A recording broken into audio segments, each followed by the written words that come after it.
Well, with most of the Season 1 characters dead and none of them there to stall the plot down, finally things are in motion for the end of the season.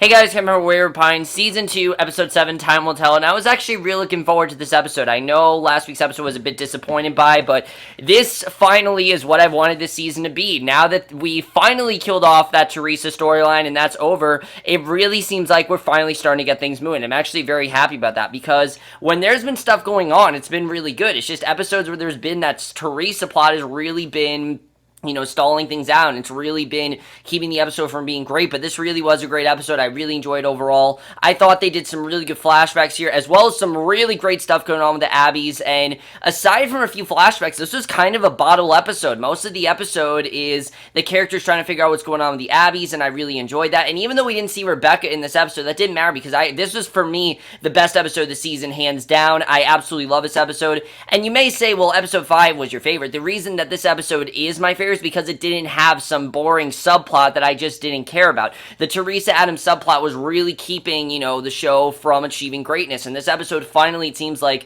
honestly, I think it was on the same level as Season 1. There are actually some really big questions being stated in this episode that I really didn't think of, and I really loved it. But let's just get into it. We actually start off in 2034. We see a pod opens up, and CJ wakes up. He puts on some classical music. He sits down at the desk and checks in with on the other pods, and this is when everyone woke up, we realize. This is when everyone woke up. This is after Rebecca created the town, and he proceeds to clean them all after what seems like hours of CJ working out and killing time. He climbs back in his pod. Megan, and basically, he climbs back into his pod, basically, I guess, to go back to sleep, and it was very interesting to see, CJ having to do all this, and he definitely, he definitely, you could tell, spent a lot of time on this, and it took him a great deal amount of time, and I like that we really saw the struggle that CJ had to endure in this episode, and really what, all of this building and legwork that, Rebecca created, what this made CJ have to do, I thought was very interesting. So, already the episode was off to a great start, but then we see back in the, we now go back in the present, and we see Megan finds Theo in the lab with the Abbies,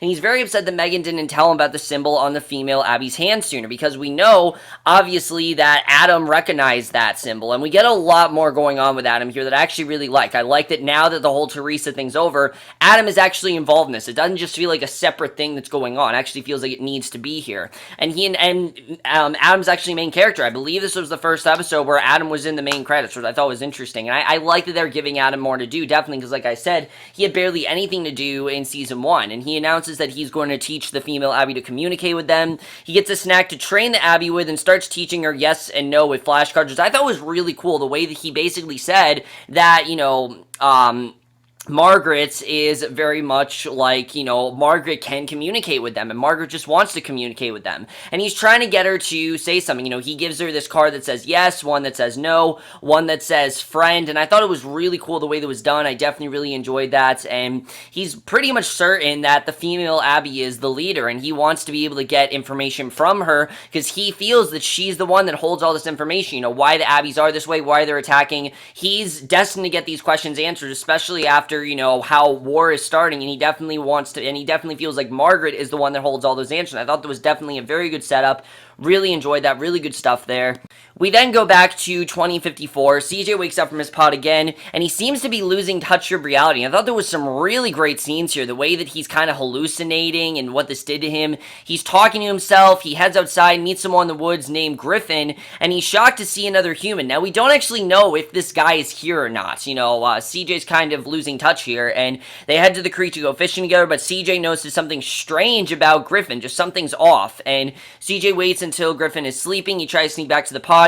Griffin wakes up, begs him to take him with him, and it's really interesting the way this went. Definitely, I basically, we don't know really what's going on here, but they get into a scuffle. CJ actually snaps Griffin's neck and kills him. He runs back to the pod, and now here's what I'm thinking. I'm thinking that because of the deep hallucinations, he thought that Griffin was something else, and that's why he killed him, but you could really see how this affected CJ, and really what this did to him psychologically. I mean, it's really interesting to watch, and I honestly was very fascinated. I haven't loved CJ as a character, but I really like that they showed really what he's been through, and what, this really messed with his psychosis in many ways, and I really did like seeing that. So, We then see Megan and Theo are still very hard at work trying to train the female Abby, and also there is a little bit of talk about Rebecca, how Megan's saying that she's going to find a new mate. You can tell that Theo's not at all focused on that. He's not focused on getting a new love interest or anything like that. What he's focused on is being a doctor. That's what he's there to do. He's there to be a doctor. He's there to find out what's going on with these Abbies, and he's going to do whatever he can to find out what's going on here. And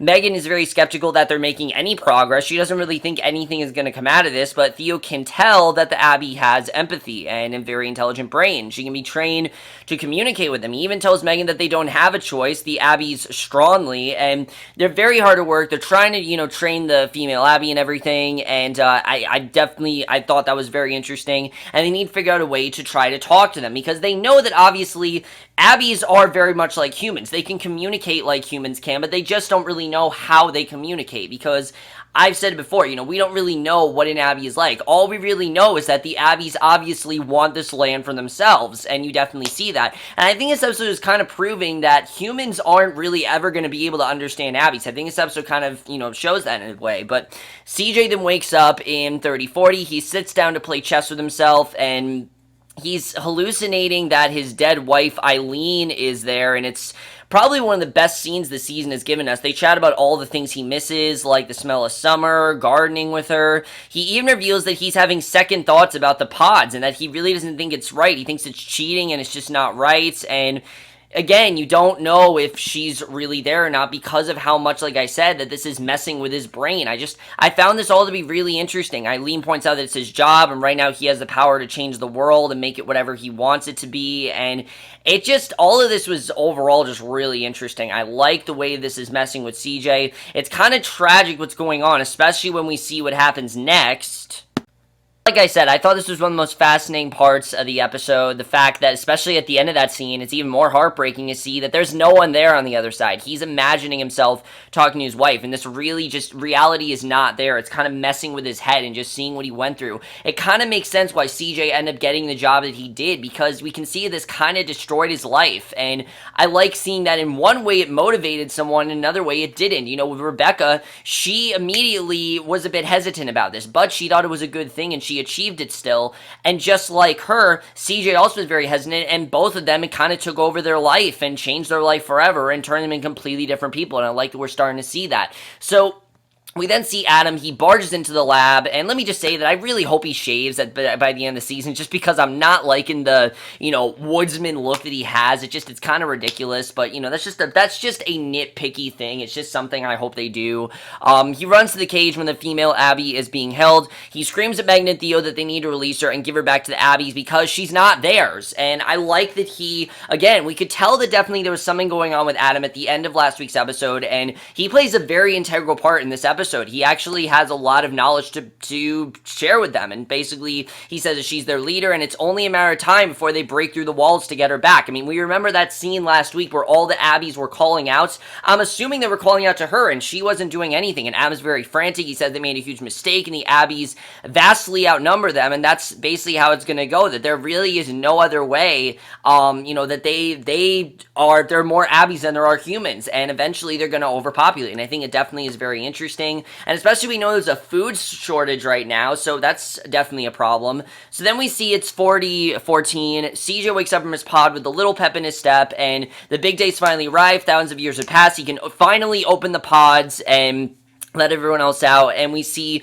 David wakes up, and again, it was great to see Toby Jones back as David. I thought it was awesome we saw that, and I like that they're using, what they can with him, because he was one of the best parts last season. There definitely is a void with him not here, so I like that they are using him in some flashbacks, and he wakes up, thrilled to step outside, breathe the fresh air, and David and CJ spot Abby in the woods, and David says that he planned for this, and that they just have to drive the mutated humans off from the settlement and put up a fence. Now, CJ obviously doesn't think it's really that great idea to drive them off their land. He already is very skeptical this really isn't going to work, but David won't hear it. I mean, we know that whatever David says kind of goes, really he doesn't get to have much of a say. If David thinks this is the way it should go, then that's the way it's going to go, and I like seeing that here. I like seeing the power that David had over everyone else. He was one of the most powerful leaders here. He he was very power hungry, and we definitely see that throughout this episode, and I really enjoy, I mean, we've seen that throughout the entire show, but here especially was very power hungry, and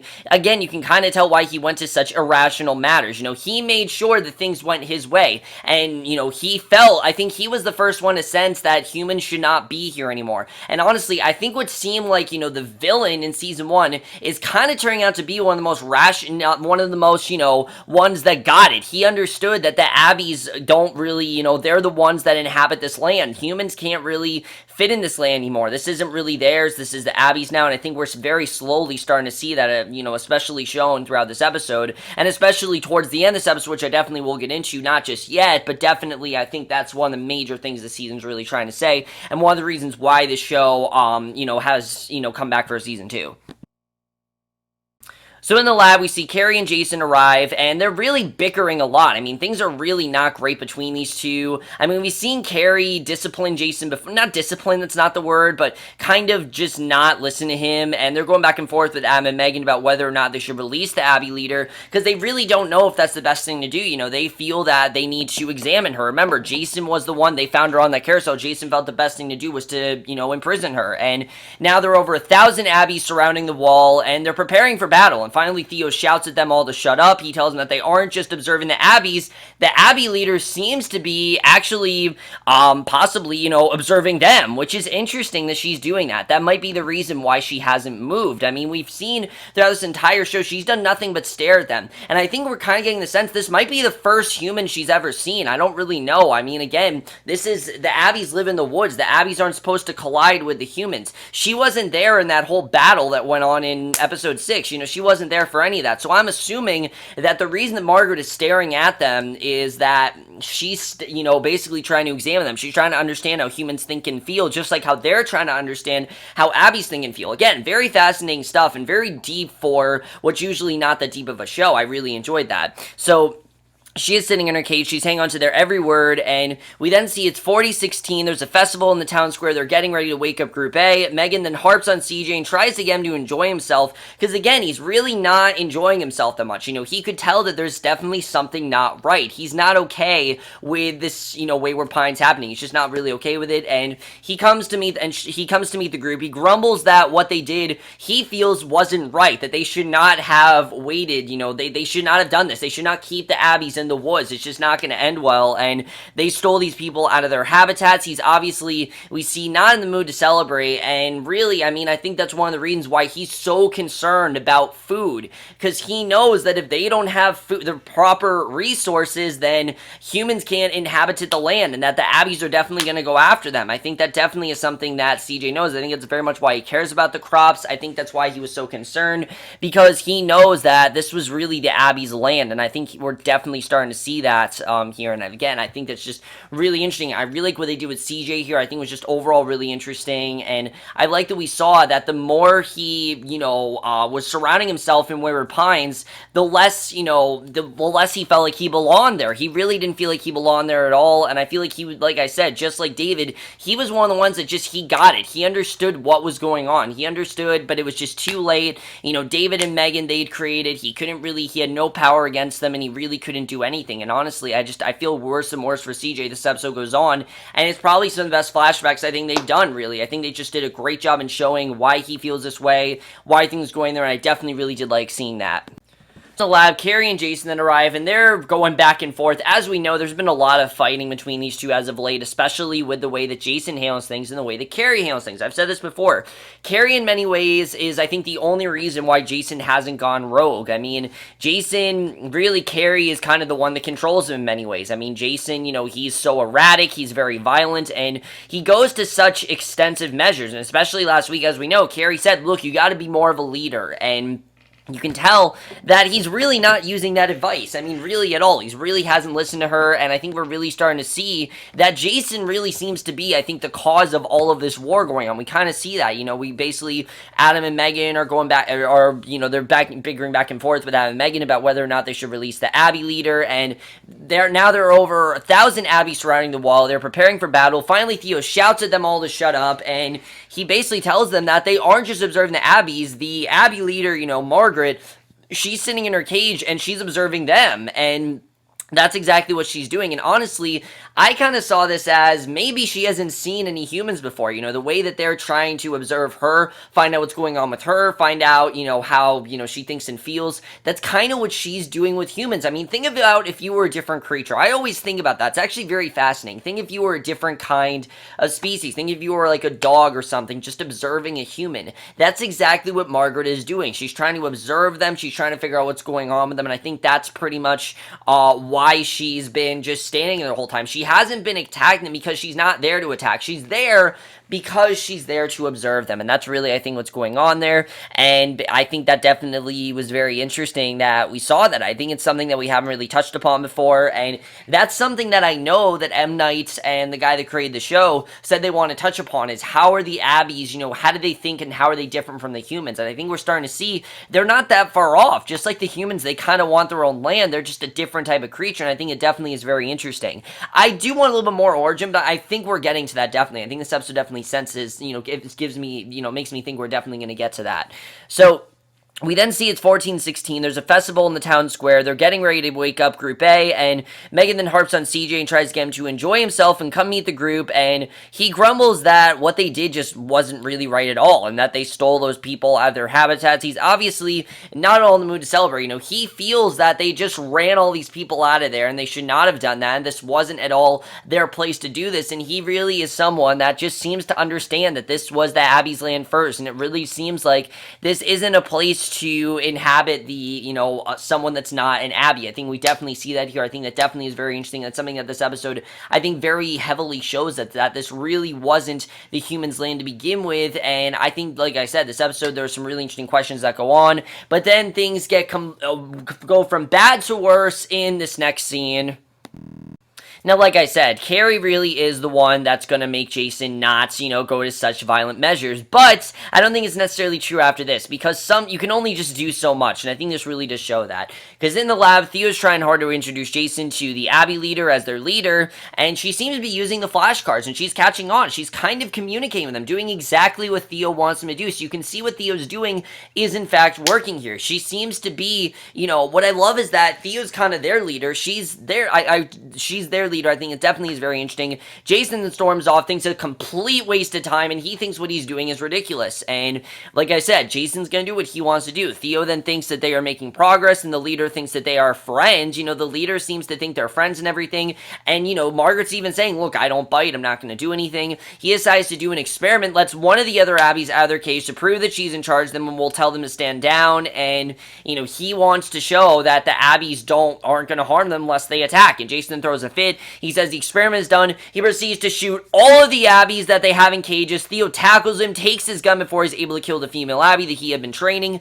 Carrie convinces Jason not to kill the remaining Abbie. They leave the lab, and I don't know what the fuck Jason was thinking here. I mean, really, what good was going to come out of this? I have no idea. I don't know why she thought this would be a good idea, why he thought this would be a good idea to just kill all the Abbies. I get that this is what he wanted, that he just feels the Abbies are just people that they're supposed to kill, but Theo was clearly trying to show that they mean no harm, and that they're really just trying to communicate with them, and they really just want to get information out of them. And I think that's really what's going on, is that they don't understand humans, and just like we fear certain animals and certain things like that, they fear us, and that's why they attack, and they won't attack unless we attack. Just like a bear. I mean, if you see a bear, some people might just shoot a bear, right off the bat, but some people might just say, a lot of people say just remain calm. If you see a bear, you're just supposed to remain calm, because if you go near the bear, then the bear will attack. But if you don't go near the bear and you just kind of stand there and you just motion towards the bear won't really do anything unless you try to attack it. And I think we're kind of seeing that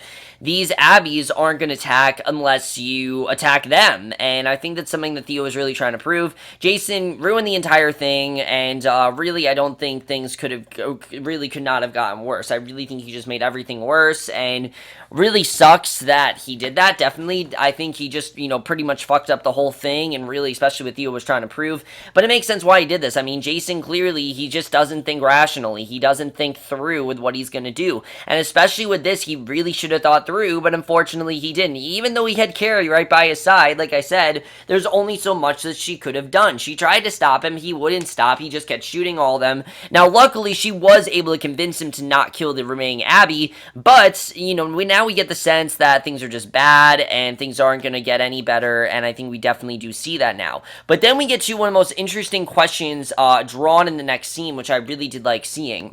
We see Carrie and Jason, they go to CJ, who we now know how tragic, his upbringing was, and him getting to the town in the first place was, I think was definitely very interesting. But Jason asks him a very interesting question. I like seeing that. He says straight out, did we wake up too early? And I think that's something that they haven't really thought about. He feels that maybe they woke up too early, and that if they, would have waken up later, then this war wouldn't be going on, and there wouldn't be a food shortage and things like that. And I think it's something that is very interesting. The fact that maybe they did wake up too early, and again, we get the sense that CJ really did spend a lot of time doing this, but he might have also been very tired that maybe they did in fact wake up too early. And honestly, that could be a very intriguing plot point if they did in fact wake up too early. I think that definitely is very interesting. I really did like seeing that, and especially knowing what CJ went through, it just made everything that much more interesting. So Megan and Theo are left alone in the lab. She gets very emotional as see that she refuses to accept the fact that the Abbies are as smart as them and will eventually replace them. And I think it's not because she's refusing it, it's that she doesn't want to believe it. She wants to believe that humans still have a chance and that they are going to survive. But I think we're really starting to see that, no, they're going to replace them. And I think she's realizing this, but she just doesn't want him in. For her sake, for her own sanity, she needs to take Jason's side. And I think that's why she's been allying with them all along. I think Megan, deep down, she knows that, no, we're doomed. We definitely are doomed. But I think she just doesn't want to, talk about it or think about it or just say it, because she, for her own sanity and to keep herself at peace, she needs to say, look, no, there is still a chance for us. And Theo says he's leaving to take a shower. He'll be back in a few hours. They'll make a decision, and whether or not they release the Abbies or whether or not they kill them, because he honestly at this point doesn't really know what to do. I mean, he was gonna show really what he could do, but Jason, fucked up the whole thing, and really things could not get worse till we get to the end of this episode. Megan's left alone in the lab. She begins to feel very faint, and we don't know why. We see that her wheelchair is surrounded by a huge pool of blood, and I'm thinking, alright, that's probably because of all the Abbies that Jason killed, but that's not what's going on. In probably the creepiest ending of the show so far, which I thought was very well handled, we see Margaret is standing over. She literally cut the vein in her leg. I mean, oh my god, it's so crazy to see.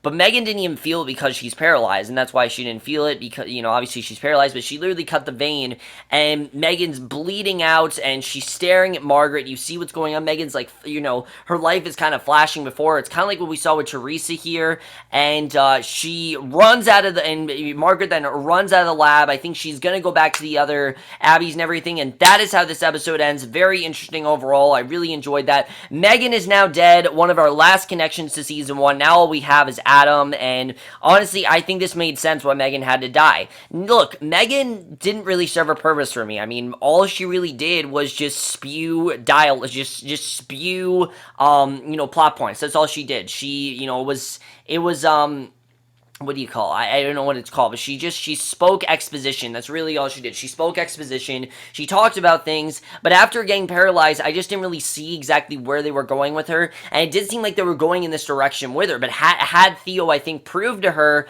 what he was, what could happen, I think he would have been able to prove it to her, but in the end, he just couldn't do so. There's only so much he could have done, and she was just so in denial, and she didn't want to admit what was going on, and basically face that they might not have a chance, that she ended up getting herself killed, and in the end, that's what happened. I think it honestly makes sense why she had to die, and probably of all the deaths we've had, this is the one that to me has felt the most necessary. I totally understand why Megan had to die. I think it makes perfect sense, and I think it's probably one of the best handled deaths, not just this season, but that this show has ever done. I love that. I think it was very well handled, and perfect way to end the episode, but let's get into overall.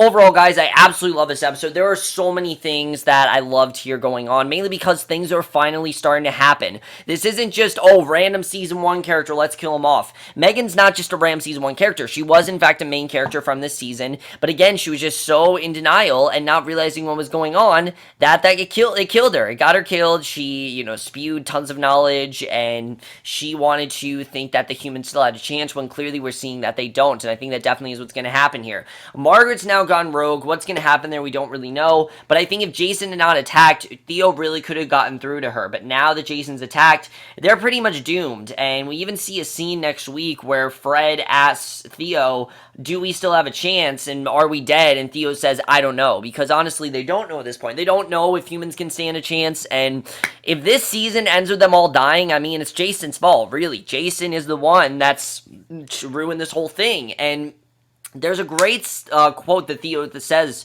to Megan where he says, can we not say that can we not believe that the only villain here is Jason? Because, yeah, I think he definitely does have a point. The Abbies are not the villains. Jason has villainized them and basically blamed them, I think, for what's been going on. The real villain has been the town. I think that's really been the real villain. They are the real villains. The humans, the idea of everything, they are the real villains. I think the Abbies, this was their land. They took it from them. Humans are not supposed to be here, and I think that really is what we're starting to see, that this really was never a land for humans, and just that concept in general is very interesting. I like seeing more of what's going on with CJ, and also the question that Jason asked him of, did we wake up too early? I mean, CJ doesn't really have an answer, because CJ, we can tell, is just, I think, very annoyed about what's going on, and I think he kind of always sensed that something like this was going to happen. We definitely get that, sense in this episode that he knew exactly what was going on, and he just didn't say anything because, he didn't want to get himself fired, or he didn't want to ruin anything, but he always, he was keenly aware of what was going on. He just never really said anything, and I think it definitely is very interesting that we saw that. I'm looking forward to seeing how that's all going to turn out. With CJ, if they still have a chance, I don't really know. I think many others are going to get killed off. As far as Rebecca goes, we didn't see Rebecca in this episode, but do her and Theo, do they still have some sort of relationship? I don't really know. I like that the show's not really focusing on that. This show didn't even show Xander either, and I think it's good because this episode was very focused on the Abbies, and I like seeing that. I like that we're focusing on these Abbies, what's going on with them. We still don't really know how an Abby thinks and feels, but I think we definitely do get the sense that they know what's going on. They know that the humans are here. They know that they've taken their land, and I think they're just trying to figure out what's going on with the humans. They're not going to attack unless they attack, and I think that definitely is what we're trying to see. They're just very strong in keeping this population for their own. I mean, it's like if someone were to invade your house, this is the best analogy I can come up with. You have a house that you've lived in for many years. I mean, take my house, for example. Someone comes in, they want to take our house, basically. They want to steal our house, and there's no, money or anything. They just want to take it. And that's what this is. This is a battle for power. Not a battle for power. That's not what I'm saying. It's a battle for, humanity. It's a battle for, keeping your house, keeping your land, and that's very much going on. You want to keep that house, and just like the Abbies want to keep their land. This was their land to begin with. It was never the humans, and they're going to do whatever they can to run them out, and I think that overall is very interesting. Overall, guys, I absolutely love this episode. Finally, things are starting to happen. I think these final 3 episodes definitely show that a lot is going to happen, and things are just going to get crazy. I can't wait to see the way things turn out, and if there's going to be a season 3, because honestly, I don't know. This episode kind of makes me think that this might be the last season. I don't know if there's really going to be a season 3, because there never was going to be a season 2 to begin with, but I think this episode finally is showing me why we need a season 2. The reason we need a season 2 was to see how these humans go on when the Abbies continue to, populate, and when there's more and more Abbies taking over the entire world. I don't really know what's going to happen with that, but I will see you guys in my next video. Let me know what you guys thought. Some sort of your thoughts on it. We'll see you guys in my next one, which I think will be for a movie review. I'm not really sure, but I will see you guys for that. Okay, bye.